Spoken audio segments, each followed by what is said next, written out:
নমস্কার বন্ধুরা, Priyanka's bright story চ্যানেলের আরেকটি দারুণ স্বাদের রেসিপিতে সকলকে স্বাগত জানাই। আজ বানাবো দুর্দান্ত স্বাদের খুবই কম মশলায় সম্পূর্ণ নিরামিষ লাউয়ের দুটো রেসিপি, যা একদিন খেলে রোজ বানাতে ইচ্ছে করবে আর ঝটপট তৈরি হয়ে যাবে। আর খেতে হবে দুর্দান্ত, ভাত, রুটি, পরোটা সবের সঙ্গেই খাওয়া যাবে। ভীষণ সুন্দর লাগবে খেতে। তো চলুন তাহলে রেসিপিটা শুরু করা যাক। তার আগে ভিডিওটি ভালো লাগলে বরাবরের মতো লাইক, শেয়ার, কমেন্ট ও সাবস্ক্রাইব করে পাশে থাকার অনুরোধ রইল। প্রথম রেসিপিটি বানানোর জন্য অর্ধেকটা লাউ ছাড়িয়ে এইভাবে ঝিরিঝিরি করে কেটে নিচ্ছি। আর একটা কথা মনে করিয়ে দিই বন্ধুরা, আমার চ্যানেলে নতুন বন্ধু হয়ে থাকলে চ্যানেলটি সাবস্ক্রাইব করে পাশে থাকা বেল আইকনটি প্রেস করে দেওয়ার অনুরোধ রইল। তাহলে আমার দেওয়া যে কোনো ভিডিওর আপডেট সবার আগে আপনার কাছে পৌঁছে যাবে। যতটা সম্ভব ঝিরিঝিরি করে কাটবেন, তাহলে রেসিপিটা দেখতে যেমন ভালো লাগবে, খেতেও খুবই ভালো লাগবে আর রান্নাটাও খুব তাড়াতাড়ি হয়ে যাবে। তো দেখুন বন্ধুরা, অর্ধেকটা লাউ আমার ঝিরিঝিরি করে কাটা হয়ে গেছে। এবার এখানে একটা ছাঁকনির ওপরে দিয়ে দিচ্ছি 2 টেবিল চামচ পরিমাণ মুগ ডাল। এবার মুগ ডালটাকে ভালো করে ধুয়ে নিচ্ছি। আর এই মুগ ডালটা কিন্তু কাঁচা মুগ ডাল, হ্যাঁ, ভাজা মুগ ডাল নয়। তো ডালটা ভালো করে ধুয়ে ছাঁকনির ওপরে জল ঝরতে দিলাম। এবার একটা মশলা বানিয়ে নেব। লাউয়ের দুটো রেসিপিতেই দেওয়া যাবে এই পরিমাণে আমি মশলা বানিয়ে নিচ্ছি। একটা মিক্সিং জারের মধ্যে 1 ইঞ্চির মতো আদা, 4টে কাঁচা লঙ্কা পেস্ট করে নিয়েছি। এবার একটা পাত্রেতে ঢেলে নিচ্ছি। এবার কড়াই দিয়ে দিচ্ছি 2 চামচ মতো সর্ষের তেল। আজকে আমি রান্নাটা সর্ষের তেলেই করছি, আপনারা চাইলে আপনাদের পছন্দ মতো তেলও ব্যবহার করতে পারেন। আর এবার তেলের মধ্যে দিয়ে দিচ্ছি একটা তেজপাতা, একটা শুকনো লঙ্কা, 1/2 চামচ গোটা জিরে।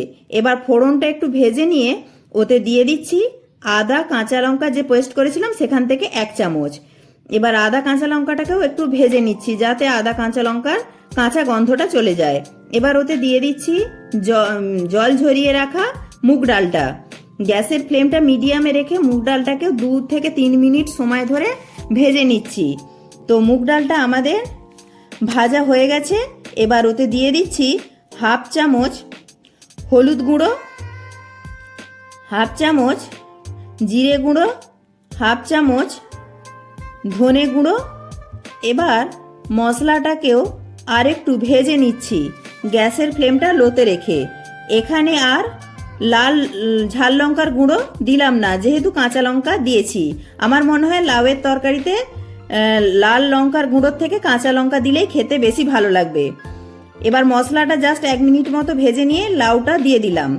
এখানে মশলাতে জল দেওয়ার দরকার নেই, লাউ থেকেই যে জল বেরোবে তাতেই মশলাটা কষানো হয়ে যাবে। আর গ্যাসের ফ্লেমটা লোতে রেখে ঢাকা দিয়ে রাখবো 6 থেকে 7 মিনিটের মতো। তাতে করে ডালটাও সেদ্ধ হয়ে যাবে, লাউটাও সেদ্ধ হয়ে যাবে। তো লাউটা মশলার সঙ্গে একটু ভেজে নিয়েছি। এবার ওতে দিয়ে দিচ্ছি 1/2 চামচ লবণ ও 1/2 চামচ চিনি দিয়ে একটু নেড়ে চেড়ে ভেজে নিয়ে ঢাকা দিয়ে দিচ্ছি গ্যাসের ফ্লেমটা লোতে রেখে। আর জল দেব না, এই লাউয়ের থেকেই যে জল বেরোবে সেই জলেতেই লাউ মুগ ডাল দুটোই সেদ্ধ হয়ে যাবে। দেখুন, এবার গ্যাসের ফ্লেমটা লোতে রেখে ঢাকা দিয়ে রাখছি। এই রেসিপিটা ততক্ষণ একদিকে গ্যাসের ফ্লেমটা লোতে রেখে হতে থাক, অন্যদিকে লাউয়ের আরেকটি রেসিপি বানাবো। তার জন্য আর অর্ধেকটা লাউকে আমি ছাড়িয়ে নিয়েছি।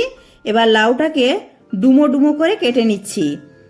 আর একটা মাঝারি সাইজের আলু নিয়েছি, সেটাকেও ডুমো ডুমো করে কেটে নিচ্ছি। ভিডিওটি ভালো লাগলে অবশ্যই একটি লাইক করবেন আর বন্ধু বান্ধবদের সাথে প্রচুর প্রচুর শেয়ার করার অনুরোধ রইল। আর হ্যাঁ, কমেন্টে জানাতে ভুলবেন না আজকে রেসিপিটা আপনাদের কেমন লাগলো। তো দেখুন, আলু আর লাউ আমাদের ডুমো ডুমো করে কাটা হয়ে গেছে। এবার কড়াতে দিয়ে দিচ্ছি 2 চামচ সর্ষের তেল। তেলটা একটু গরম হয়ে গেলে ওতে দিয়ে দিচ্ছি 1/2 চামচ গোটা জিরে, একটা তেজপাতা, একটা শুকনো লঙ্কা, অল্প একটু হিং, 1 পিঞ্চ মতো দিয়ে ফোড়নটা একটু ভেজে নিচ্ছি। অল্প একটু হিং দিলে যেহেতু নিরামিষ রান্না, তাই খেতে একটু বেশি ভালো লাগবে। যদি হাতের কাছে থাকেন দেবেন অবশ্যই। হিং দেওয়ার পর লক্ষ্য রাখবেন যেন পুড়ে না যায়। হিং দেওয়ার ফলে যেমন স্বাদ বাড়ে, তেমনি পুড়ে গেলে একেবারেই স্বাদ নষ্ট হয়ে যায়। এবার এতে দিয়ে দিচ্ছি ডুমো ডুমো করে কেটে রাখা একটা মাঝারি সাইজের আলু। এবার আলুটা দিয়েও একটু ভেজে নিচ্ছি। এই রান্নাতে আপনারা আলু দিতেও পারেন, আবার না দিতেও পারেন, তবে অল্প একটু আলু দিলে খেতে ভালো লাগবে। আলুটাকেও 2 মিনিট মতো লালচে করে ভেজে নিয়েছি। এবার ওতে দিয়ে দিচ্ছি 1 চামচ আদা কাঁচা লঙ্কার পেস্ট। এবার আদা কাঁচা লঙ্কাটাকেও আলুর সঙ্গে একটু ভেজে নিচ্ছি, যাতে আদা কাঁচা লঙ্কার কাঁচা গন্ধটা চলে যায়। রান্নাটা আমরা গ্যাসের ফ্লেমটা মিডিয়ামে রেখেই করছি। এবার যোগ করে দিচ্ছি ডুমো ডুমো করে কেটে রাখা লাউ। এবার লাউটাকেও একটু ভেজে নেব। এখনো পর্যন্ত লবণ আমি ব্যবহার করিনি, কারণ লবণ দিলে জল ছেড়ে দেবে, তাই লাউটাকে প্রথমে একটু ভেজে নেব। এতে করে লাউয়ের স্বাদ ভালো হবে। প্রায় 2 মিনিট মতো ভেজে নিয়েছি গ্যাসের ফ্লেমটা মিডিয়ামে রেখে। এবার ওতে দিয়ে দিচ্ছি স্বাদ অনুযায়ী লবণ, অল্প একটু হলুদ গুঁড়ো, 1/2 চামচেরও কম। এখানে আর কোনো মশলা ব্যবহার করব না। লবণ ও হলুদ গুঁড়োটা দেওয়ার পর আরও একটু নাড়াচাড়া করে ভেজে নেব। আরও 1 মিনিট মতো নাড়াচাড়া করে ভেজে নিয়েছি। এবার ওতে যোগ করে দিচ্ছি জল। এখানে জলটা একটু বেশি দিতে হবে, যতটা ঝোল রাখবেন তার থেকে একটু বেশি। 1.5 গ্লাসের মতো জল আমি যোগ করে দিচ্ছি। এবার নাড়াচাড়া করে মিশিয়ে ঢাকা দিয়ে রান্না করে নেব গ্যাসের ফ্লেমটা মিডিয়ামে রেখে 5 থেকে 6 মিনিটের মতো, যাতে ঝোলটা খুব ভালো করে ফুটে যায়। এবার লাউটাও সেদ্ধ হয়ে যায়। এই সময় এদিকে দেখুন 2 চামচ ছোলার ডাল, 2 চামচ মটর ডাল একসঙ্গে ভিজিয়ে রেখেছিলাম 4 ঘন্টা আগে ধুয়ে। এবার ডালটাকে যে মিক্সিং জারের মধ্যে আদা কাঁচা লঙ্কা পেস্ট করেছিলাম, একটু আদা কাঁচা লঙ্কার পেস্ট আমি রেখে দিয়েছিলাম, সেই পেস্টের মধ্যে ডালটাকে দিয়ে পেস্ট করে নিয়েছি। যতটা সম্ভব কম জল দিয়ে পেস্ট করে নিতে হবে, যেন ডাল বাটাটা পাতলা হয়ে না যায়। দেখুন আমার পেস্টটা দেখে নিশ্চয়ই বুঝতে পারছেন।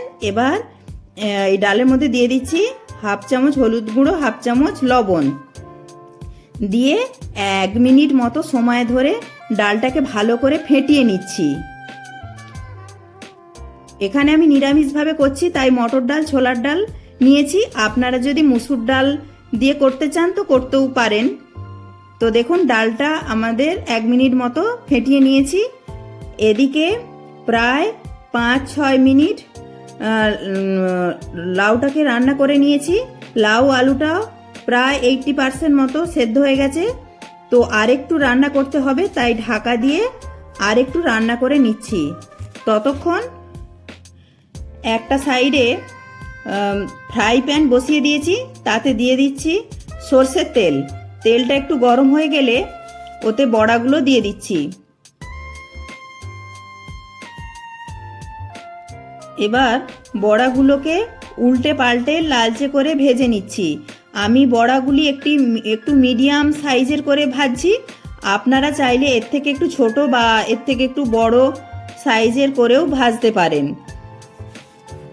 ডালটাকে একটু ভালো করে ফেটিয়ে নিলে বড়াগুলো খুব ভালোভাবে ফুলবে আর ভেতর পর্যন্ত ঝোলটা ঢুকে যাবে, খেতেও খুব ভালো লাগবে। দেখুন উল্টে পাল্টে বড়াগুলো লালচে করে ভেজে নিয়েছি। এবার তুলে নিচ্ছি। এদিকে লাউ আলুটাও সুন্দরভাবে প্রায় সেদ্ধ হয়ে গেছে। এবার ওতে দিয়ে দিচ্ছি ভেজে রাখা বড়াগুলি। আরও একবার সব কিছু মিশিয়ে নিলাম। এবার ওতে দিয়ে দিচ্ছি 1 চামচ চিনি। যেহেতু নিরামিষ রান্না, একেবারে প্রায় বিনা মশলাতেই বলতে গেলে, তাই একটু মিষ্টি দিলে খেতে ভালো লাগবে। তবে যদি কেউ চিনি একেবারেই অপছন্দ করেন তো বাদও দিতে পারেন। এবার নাড়াচাড়া করে মিশিয়ে 2 থেকে 3 মিনিট মতো ঢাকা দিয়ে একটু ফুটিয়ে নিচ্ছি। দেখুন 2 থেকে 3 মিনিট ফুটিয়ে নিয়েছি। বড়াগুলি খুব সুন্দরভাবে সেদ্ধ হয়ে ফুলে গেছে। যদি ঝোলটা একটু বেশি পাতলা বলে মনে হয় তো এইভাবে একটা লাউ, 2টো আলু, একটা বড়া একটু ভেঙে ঝোলে মিশিয়ে দেবেন, তাহলে যেমন খেতে ভালো লাগবে সেই রকম ঝোলটাও ঘন হবে। দেখে কেউ বুঝতেই পারবে না যে রান্নাটা আপনারা একেবারে বিনা মশলায় করেছেন। এবার একটু ধনেপাতা কুচি ছড়িয়ে দিচ্ছি। একটু ধনেপাতা অবশ্যই দেওয়ার চেষ্টা করবেন, তাহলে খেতে খুবই ভালো লাগবে। আরও একবার মিশিয়ে নিয়ে গ্যাসটাকে অফ করে দেব আর ঢাকা দিয়ে রাখবো 5 মিনিট পর। তারপর পরিবেশন করে দেখাচ্ছি। আর এদিকে দেখুন প্রায় 7 থেকে 8 মিনিট পর রান্না করে নিয়েছি। লাউ মুগ ডাল খুব সুন্দরভাবে সেদ্ধ হয়ে গেছে। দেখুন দেখিয়ে দিচ্ছি, ডালটা এইরকম গোটা থাকবে, অথচ হাত দিয়ে চাপ দিলে গলে যাবে। এই রকম থাকলে মুখে পড়লে খেতে ভালো লাগবে। এখানে আর কিছু মশলা দেওয়ার নেই, শুধু একটু ধনেপাতা কুচি দিয়ে গ্যাসটা অফ করে দেব আর ঢাকা দিয়ে রাখবো 2 থেকে 3 মিনিটের জন্য, যাতে করে ধনেপাতার গন্ধটা ভালো করে মিশে যায়। তারপর পরিবেশন করে দেখাচ্ছি। একেবারে তৈরি হয়ে গেল লাউয়ের দুটো রেসিপি, লাউ আলু বড়ার ঝোল ও মুগ ডাল দিয়ে লাউয়ের ঘন্ট, সম্পূর্ণ নিরামিষভাবে। দেখে নিশ্চয়ই বুঝতেই পারলেন খুবই কম মশলায় তৈরি লাউয়ের দুটো রেসিপি দুটো দেখতে যেমন ভালো হয়েছে, খেতেও হয় দুর্দান্ত। ভিডিওটি ভালো লাগলে লাইক শেয়ার কমেন্ট ও সাবস্ক্রাইব করে পাশে থাকার অনুরোধ রইল। প্রত্যেকে ভালো থাকবেন, সুস্থ থাকবেন।